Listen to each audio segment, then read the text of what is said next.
There are lots of interesting vegetables that you can plant out into the garden, and the leaf crops are one crop that can go fairly early after all danger of frost is past. They're really a cool season crop.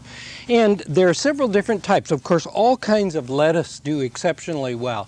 The head lettuce, I think, should be in a warmer climate, as you'll use the leaf lettuce in cooler climates, and they'll grow very quickly and give you a mature crop very quickly. Now, also the chards can go in, and as well the spinach. They are a cool crop. They really do well in cool weather.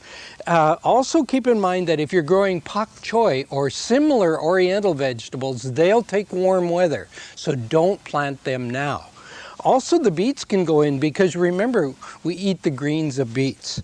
So let's get busy here and I'll show you a few things about planting leaf crops into the garden. First of all, let's take an organic fertilizer and scatter it onto the soil like so.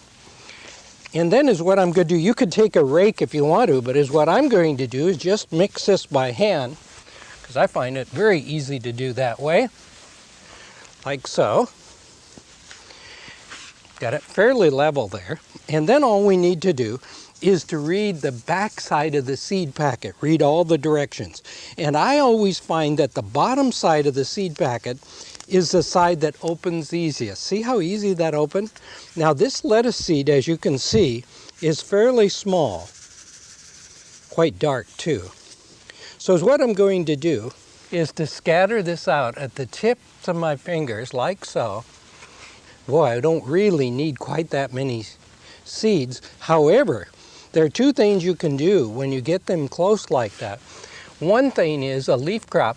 You can pick the plants early and oh, they'll be so sweet and so tender and so nice. The other thing I can do as those come up, because they are so close, I can take those transplants and plant them somewhere else if I want to. Now, the next thing is a very easy, simple process of covering the seed. And I'm doing it with peat moss here, but you can do it with soil. The only reason I'm doing it with peat moss is so that you can actually see it. I like to do it, in fact, in a cool climate with vermiculite, where the soil tends to be a little bit too wet. But the key is rarely cover the seed. We tend to cover it way, way too deep. But by covering it very thin like that, then the seed will germinate. The next thing is we do not pat the soil down. That presses the oxygen out of the soil. Now's a good time to plant those leaf crops, and you can see how easy it is.